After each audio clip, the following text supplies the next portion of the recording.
Edward the Confessor met his end on a cold night of the 5th of January 1066, bequeathing the country to no heir. The only apparent scion to the throne was Edgar, a 15-year-old son of Edward the Exile.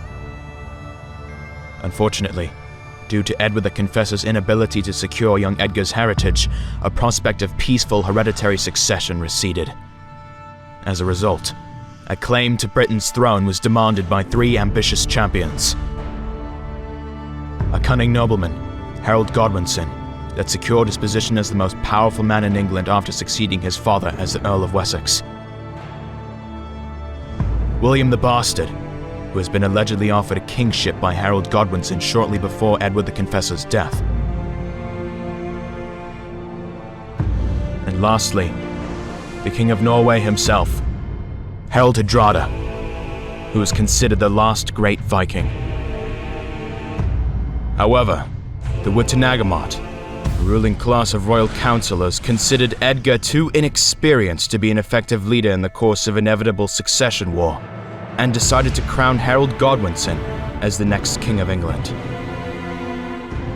As a result, Tostig, an exiled brother of King Harold Godwinson, persuaded the King of Norway to invade Britain. Shortly before that, Harold tried dissuading him from sailing, but when Tostig asked what the new king had in return for the Norwegian monarch, he just snorted. 7 feet of English ground, or as much more as he may be taller than other men. Early in September, Harald Hardrada took over 300 Drakkar ships in the direction of East Britain heading for York.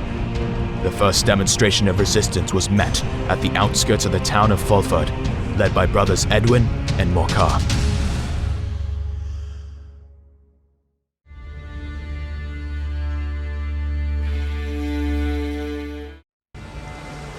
We're close to Fulford. I heard that some of Tostig's filthy mercenaries are hiding here. Be prepared. Talk of the devil. Take no prisoners. They must be truly desperate. The god is with us. We have to support Morcar's army in Fulford and prepare for battle. Move out! Morcar, my brother! Edwin, you've come late. We prepared for battle as much as we could, but that's not enough. We need more men. Let's take a while to strengthen the flanks and fortify. Did the scouts come back? Yes, Harald and his warriors are 2 days away from here. We need to hurry up. Calm down, brother. We have plenty of time. What happened? They are closer than we think. How close are they? It is a matter of hours now. Good. Good? You sound like you waited for it. We have to stop delaying the inevitable. Let's secure the bank of Germany back. Our west flank is inaccessible now, due to the Ouse River overflow. And then, east from here, there's nothing but swamps. Our defense line is Germany back. Then, we must give all we have left in us. No doubt, my young brother. It's Harold. If it was Tostig, a feast would be more appropriate than an army. Stay focused. Now the real battle begins.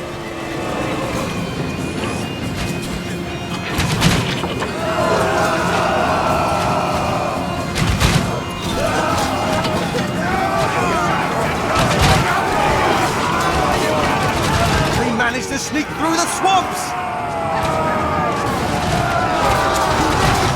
Harold and his elite guards. How come the Ouse River was to be inaccessible?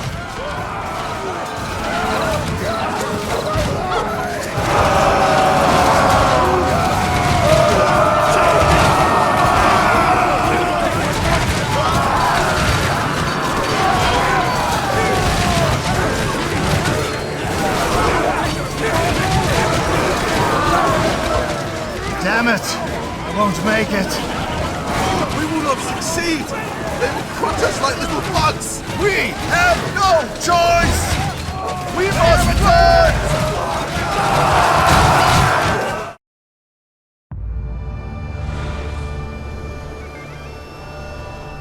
was not ready to face Harold's army ferociously ravaging the Mercian coast. Tostig knew the terrain, foisting the defenders to an unfavorable position. Anglo-Saxon troops couldn't hold the ground for long enough, and soon, the Battle of Fulford turned into a bloodshed.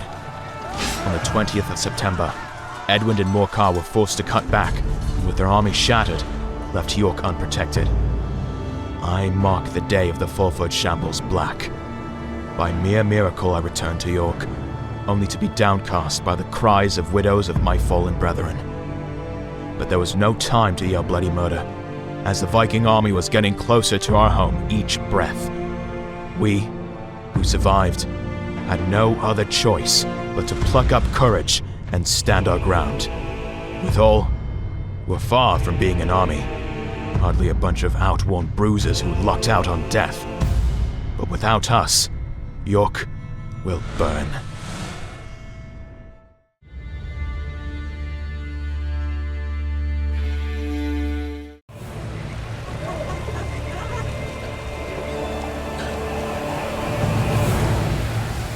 What happened there? Where is Edwin and Morcar? I saw them running away in panic. No matter. We need to prepare for the next battle. Are you blind? Look at these people. Do you see an army here? While we live, we still have hope. We are not crazy like Vikings. Leave us be, Dunstan. I know people who could help you.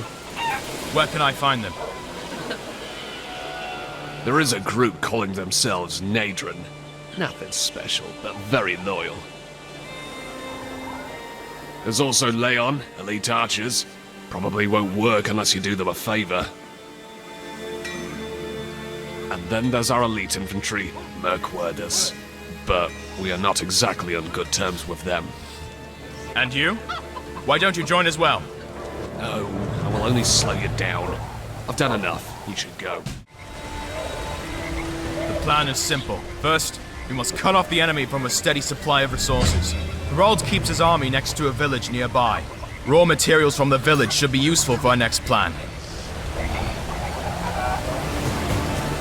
Bloody bastards! They took away along the river. They have not enough men to take York. What are they planning?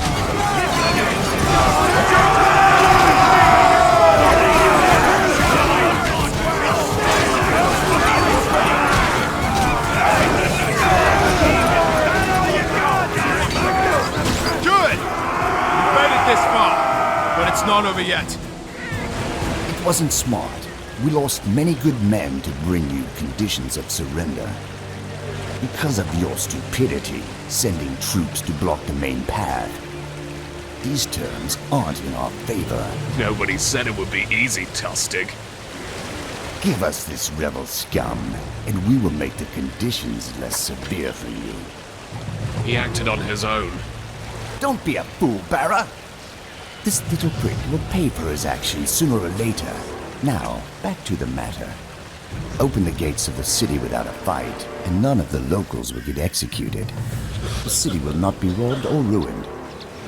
It is the word of King Harold. It should mean a lot to you. I see. I'm not here to negotiate.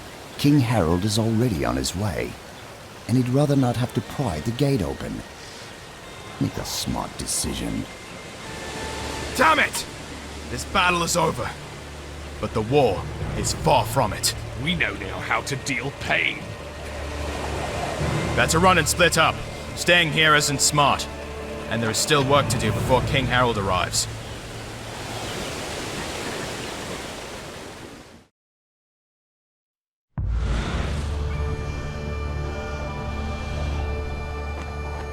Our efforts turned out to be nothing more but a stopgap, an endeavor not worth the effort.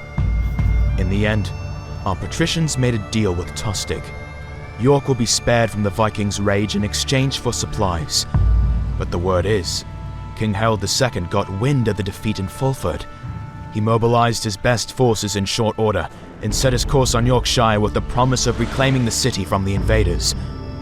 We decided to keep up our guard and fight. and becoming as vexatious as foxes, gnawing the little supplies our enemies had and fretting the back line of Harold's forces. If luck permits, we'll still be given a chance to fight under our king's banner.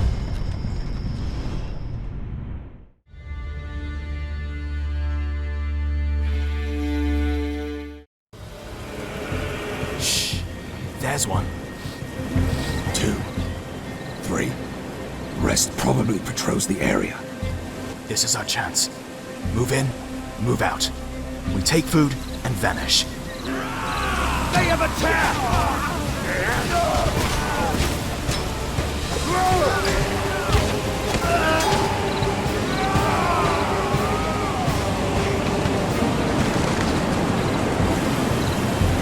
Whoa, easy!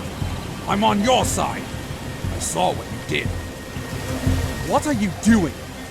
Why have you allied with the pagans? I had no choice.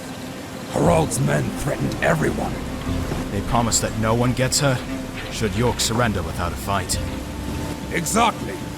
Right after they took the city, they dragged some of our tallest brothers to the main square and slit their throats in front of everyone. So you were scared and bowed before your new king? I recognize you. You're Dunstan, right? Not everyone is as brave as you. Listen, I know I did wrong, but I want to redeem myself. Please, let me join you. God has arranged this meeting, and only God can judge you. We will give you a chance. Damn, we have to hide in those bushes. It's their main base. From here, they control the whole region. Stay away from it if you want to live. Sounds serious. They're coming! Poorly defended indeed. Not yet.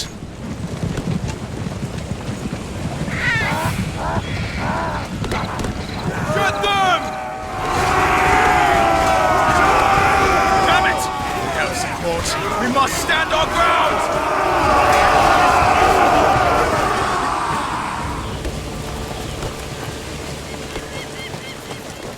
On your knees. You stand before the king. All is good. These warriors have bravely fought the enemy. Now, introduce yourself. My name is Dunstan. We were awaiting you, sir. It is not over yet. The enemy still grows stronger. Show us where to find them. Your help is important. We must get rid of these human worms feasting on our land.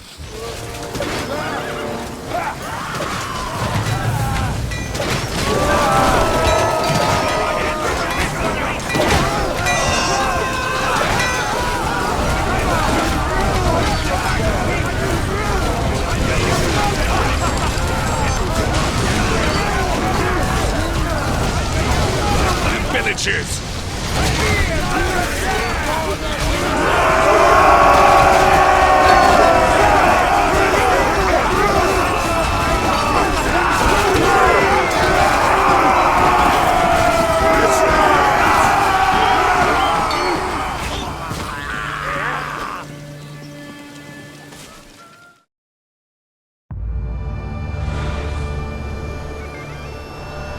Fought each night like it was the last.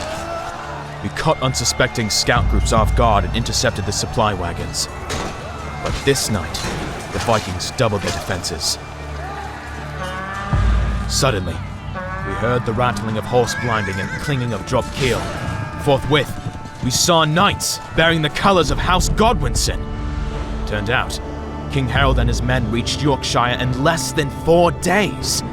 His non-pariah riders swept through the country like northern wind. Their destination? Stamford, only a few miles short from York, where unsuspecting Harold had drawn to set up his camp, and where the fate of York will be determined.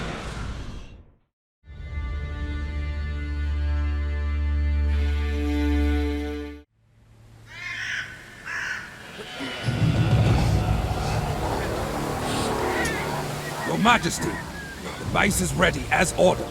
This way. As ordered? Where is my army? Sir, we didn't expect such a heavy resistance. We did our best. God damn it! There is no time to lose. Quickly, prepare for the upcoming battle. We have a snitch in their base. That's how we know they're each step.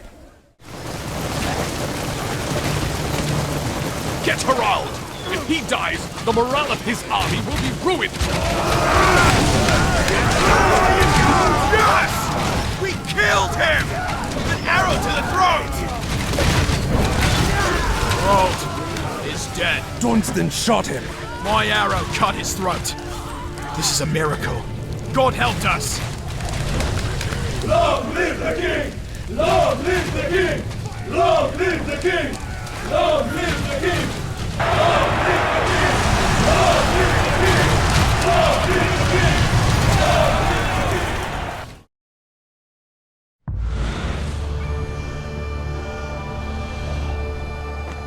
Tostig is dead. Decapitated by his own brother, King Harold II. Harald Hardrada, the last great Viking, met his end on the 25th of September, 1066. His battle cry was interrupted with the tip of my arrow that got stuck in his neck like a cheap circus trick. With no leadership, the Viking party scrambled and retreated to Rakol, where a treaty was signed. In the end, only 24 of 300 Drakars that reached British soil returned to their homeland. The celebration was grandeur, but the war was far from over. Only 3 days after the Battle of Stamford Bridge, the spies reported of William the Bastard's forces reaching the city of Hastings. The king decided to carry a surprise attack to catch the invaders with their defenses down. Little we knew, William brought in his own spies to London that notified the Bastard of every move we made.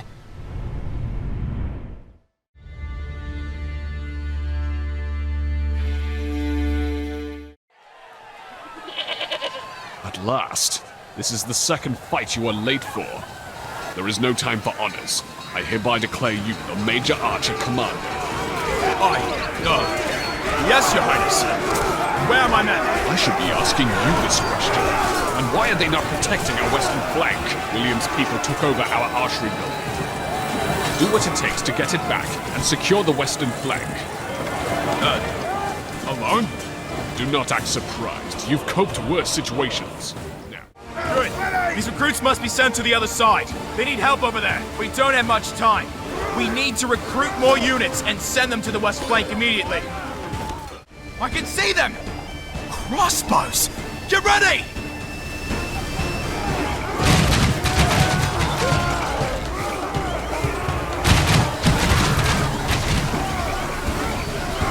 their defenses are about to break!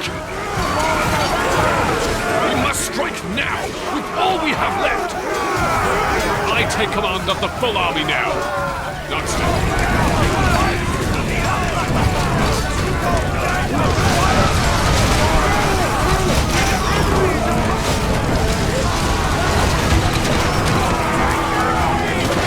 Beat them! They will not be bothering us anymore. Sir, William the Bastard and his entire army are heading this way. So, he is putting everything at stake. So be it. Men, regroup and prepare to fight. Where are my bloody Fjerds? They should already be here. We have bad news. Odo of Bayeux and his men have crushed the Fjerds. No matter. We still have enough men and courage to defeat them.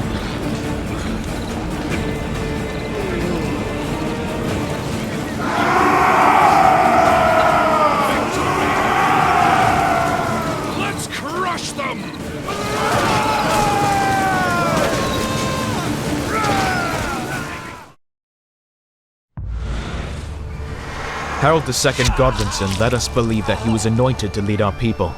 Maybe it was far-fetched lie or blind belief he himself envisioned. Truth is, we followed him to the bitter end. A king was sent to the gates of heaven by an arrow to his eye, and his body trampled by the hoofs of cavalry to the metallic jarring of his armor. To much surprise, William and his army did not attack London straightforward. He decided to cut the capital from its supplies, patiently awaiting capitulation. After taking over the capital, the Witenagemot submitted the crown to the bastard shortly after William seized Winchester, where the royal treasure was. On the 25th of December 1066, William was no longer a bastard, for this day was marked as the day William the Conqueror was born. A new title fit for a new king. But if you ask me, now he sounds plain posh. And me? Well, I must be the luckiest bitch's son that ever walked the islands. One of Bastard's muscles sliced my eye with an axe, rendering me haggard for the rest of the battle. Never saw the fall of King Harold II, and after all, I think that's for the best, as I never met a child fond of inglorious songs of fall and disappointment. Never became an old grouch either. In the long run, a lazy eye is a small price to pay for a title of Earl of Locksley.